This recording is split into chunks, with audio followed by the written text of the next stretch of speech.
Hello, fellow Pixel people. And for those of you watching this in the future, welcome back to the pandemic. Right now, the world has a lot of problems, and we have to solve them. I believe that a good place to start is by laughing. Back in April of 2020, when our cold reality was starting to set in, my fellow Cheese Club members and I were trying to tackle some of those problems, the cheese-related ones. And yes, you heard right. I am a member and the vice president of the Cheese Club at Binghamton University. We were trying to figure out how we could operate virtually, because unfortunately, you cannot eat virtual cheese. We tried brainstorming, brainwriting, mind mapping, etc., with some success. But after a while, it seemed like we hit a wall, and our energy seemed to dim. So I said something that I thought would be funny, to brighten the mood. I said, y'all, hear me out. We hire a goat. We give it a cute little outfit and parade it around campus like a show pony. We pimp it out, maybe even live stream it. I said this as a joke. I didn't think we could actually do it, since it's something we had never done before. But after the initial laughs, we wondered, what was stopping us from bringing a goat to campus? And so we did. There she is in all of her glory.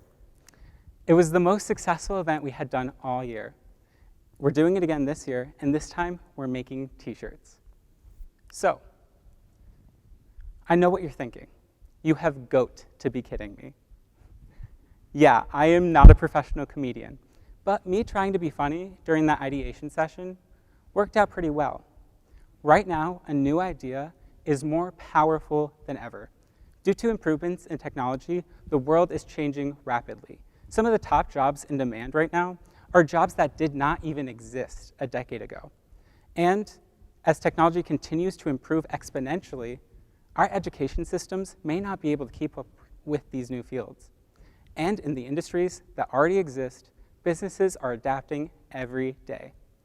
Every business is looking for the next new idea that is going to give them a competitive advantage in an ever-changing world. So, how do you become the idea person? Well, I only have a few minutes, so let me talk about where you can start. I say start by working on your humor. What is being funny? Essentially, when being funny, you are connecting two things in an unexpected and creative way, otherwise known as incongruity theory. For example, why did the chicken cross the road? Because the chicken behind it didn't know how to socially distance properly. Thanks for the pity laugh. Connecting the chicken to the pandemic. Usually the joke is about something people care about, and if done right, it leaves your audience in a better mood and more interested. If the joke is successful, it demonstrates that not only do you understand the issue at hand, but also that you can get into the mind of your audience, which is, all these things are extremely important for ideation. Humor can retrain your mind to understand things and see them in a new perspective by increasing your ability to connect. We see this phenomenon in a study conducted by Barry Kwiatkowski at MIT. The researchers had students, professional designers, and improv comedians come together and do a cartoon caption humor test and a product design test.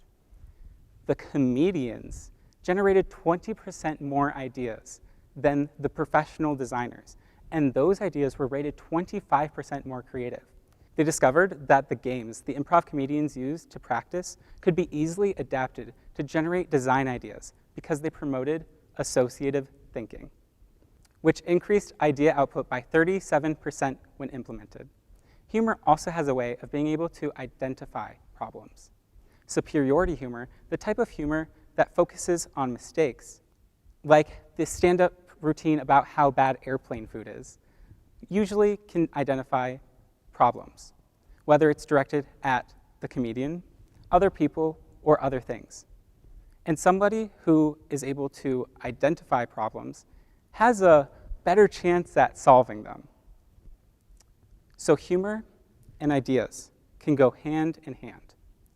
Now comes the time to ask yourself, are you funny? Do you think that other people think that you are funny? Do you think that I'm funny? And it's okay if you said no to any of those questions. I get that dad jokes don't float everybody's boat. The important thing to remember is that humor is a skill, something that if you intentionally work at, you will eventually improve on. And if you really feel that being funny is not in your wheelhouse at all, you can also be a facilitator of humor. For example, you can laugh. You can audibly show your appreciation when someone says something funny. Or better yet, you can contribute by sharing a relevant TikTok or internet meme.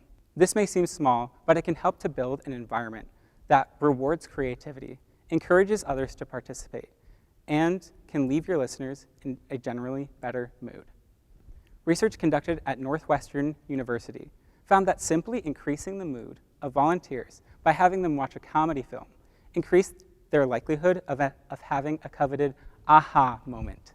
They were better at solving a word association puzzle than the volunteers who had watched a horror movie or a boring lecture. Humor in group settings has its benefits there as well. For example, telling a joke can quell general anxiety and help to remove mental blocks.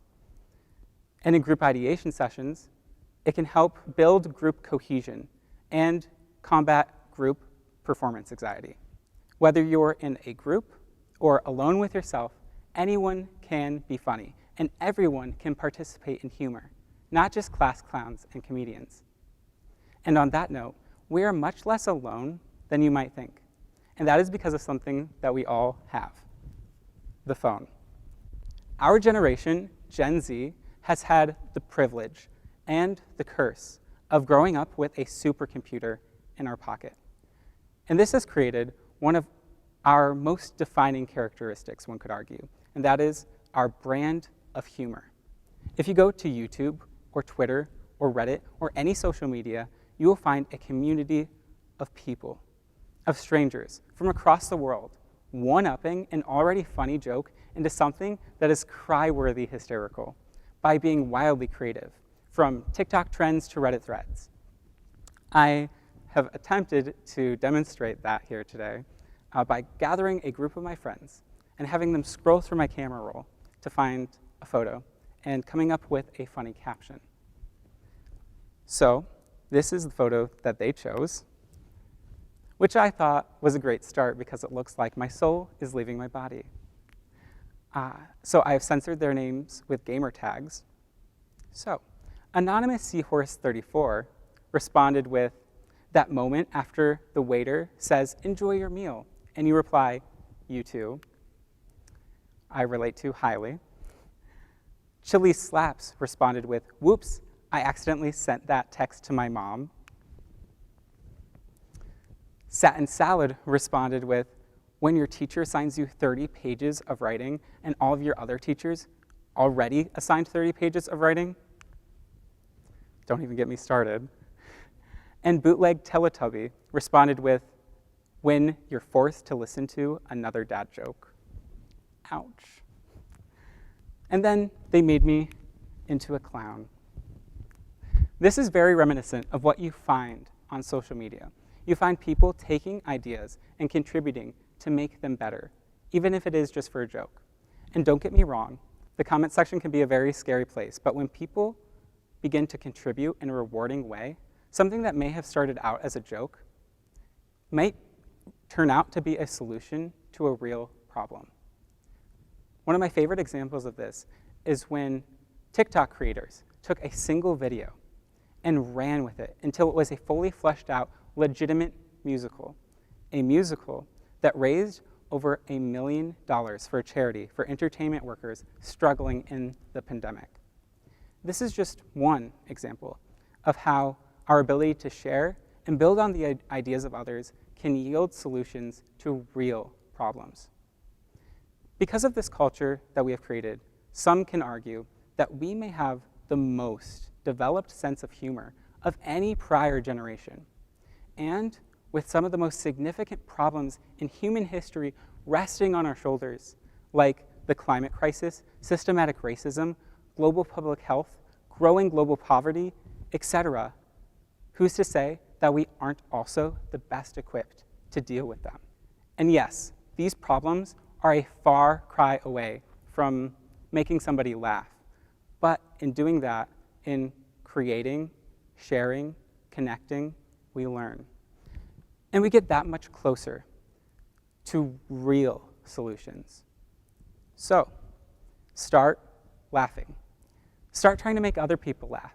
And by the next time that you're trying to come up with the next revolutionary idea that's going to change the world, it'll come to you. Thank you.